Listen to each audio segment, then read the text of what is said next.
Tapi ada satu risiko yang sering tidak masuk dalam daftar kita, yaitu risiko moral.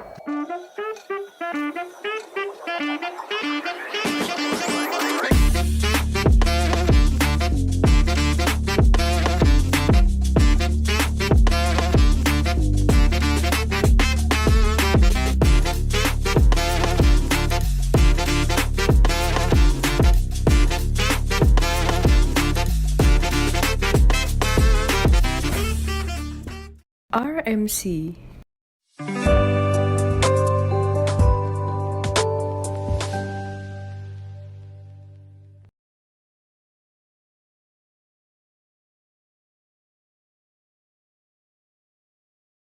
Sebelum kalian menonton video ini, silahkan klik tombol like, subscribe, share, dan komen di video ini. Enjoy! Hai sahabat Ratama, jumpa lagi dengan saya, dengan Hermansyah. Senang hari ini bisa menjumpai teman-teman dan mudah-mudahan teman-teman semuanya dalam keadaan sehat walafiat dan tidak kurang satu apapun. Kita melanjutkan episode kita sebelumnya, ya ini adalah episode yang ke-6 ya, dan mudah-mudahan apa yang sudah kita pelajari dari episode 1 sampai 5 bisa memberikan manfaat dan memberikan wawasan yang baru. Dan andaikan ini bagus menurut teman-teman, silahkan share kepada teman-teman lainnya gitu ya, melalui sosial media teman-teman. Dan jangan lupa yang baru menemukan channel ini untuk subscribe dulu ya. Oke? Udah subscribe ya, thank you ya, terima kasih. Oke teman-teman.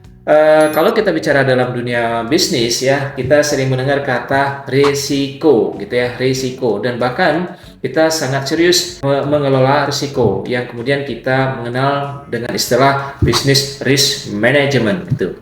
Artinya apa? Kita pastikan akan memikirkan secara serius akan risiko yang berdampak kepada bisnis kita. Semisal nih, ada risiko finansial, ya, ada risiko operasional, ada risiko hukum misalnya, ada risiko reputasi, ada risiko strategi, ada juga mungkin risiko sumber daya manusia, dan banyak lagi risiko-risiko lainnya gitu. Dan akhirnya, ya, kita itu dipaksa dalam tanda petik ya, kita harus membuat risk register. Bagaimana caranya kita membuat mitigasi, ada mitigation plan-nya, membuat BCP, Business Contingency Plan gitu ya. Kita harus membuat kontrol auditnya harus seperti apa. Kita perkuat sistem manajemen risikonya. Tapi ada satu risiko yang sering tidak masuk dalam daftar kita, yaitu risiko moral. Nah, ini ya. Dalam Ramadan mengajarkan kita bagaimana cara kita mengelola risiko paling berbahaya ini, yaitu risiko moral. Nah, teman-teman, kalau kita bicara dari sisi perspektif spiritual gitu ya, puasa bukan hanya ibadah ya. Puasa adalah latihan bagaimana cara kita menahan diri dari sesuatu yang halal. Saya ulangin ya, puasa adalah latihan menahan diri dari sesuatu yang halal. Tujuannya agar kita lebih mampu menahan diri dari hal yang haram. Kebayang ya, bayangkan itu. Jadi puasa itu menahan diri dari yang halal, berarti kita harusnya lebih mampu menahan diri dari yang haram gitu. Makan dan minum itu halal, tidak boleh gitu ya. Tapi saat puasa, waduh, udah karena kita puasa nggak bisa ngapa-ngapain, kita menahannya. Ini artinya apa? Kita sedang melatih risk prevention. Kerennya begitu bahasanya. Kalau yang halal saja kita bisa tahan karena perintah dari Tuhan Yang Maha Esa, maka seharusnya yang jelas-jelas haram seharusnya lebih mudah kita tinggalkan. Inilah yang sistem penilaian internal dalam jiwa kita.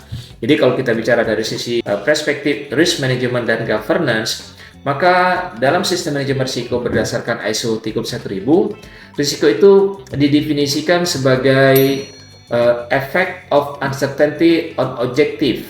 Artinya apa? Risiko adalah sesuatu yang bisa mengganggu tujuan. Sekarang coba kita refleksi. Apa risiko terbesar di dalam organisasi? Bukan hanya fluktuasi pasar loh, bukan hanya masalah harga bahan baku gitu.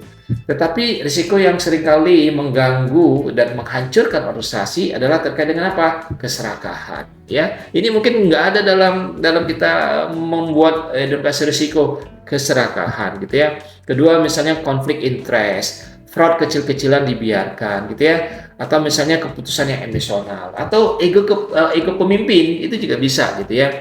Nah, semua ini berawal dari satu hal, tidak mampu menahan diri gitu.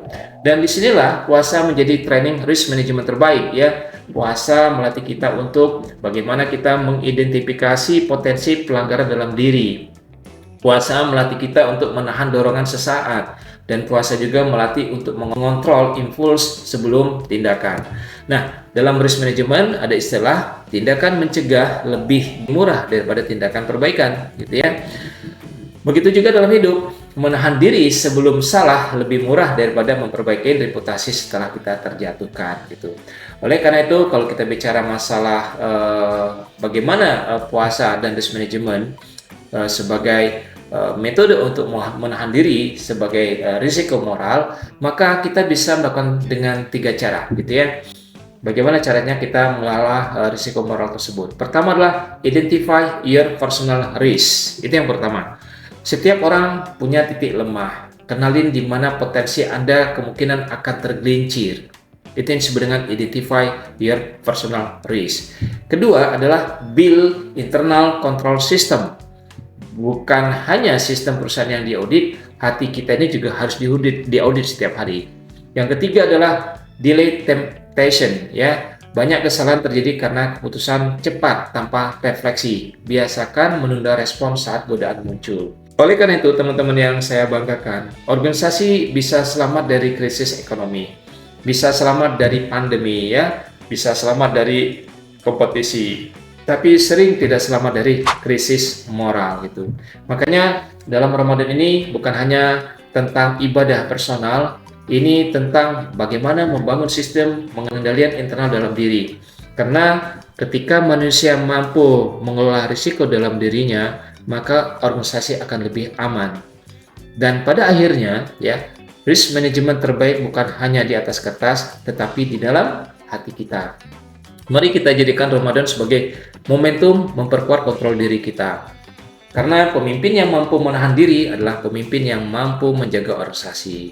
Ingat, puasa dan risk management seperti menahan diri dari risiko moral. Terima kasih. Klik subscribe untuk mendapatkan insight dan strategi bisnis terbaru. Bantu kami menuju 100.000 subscriber. Thanks for watching.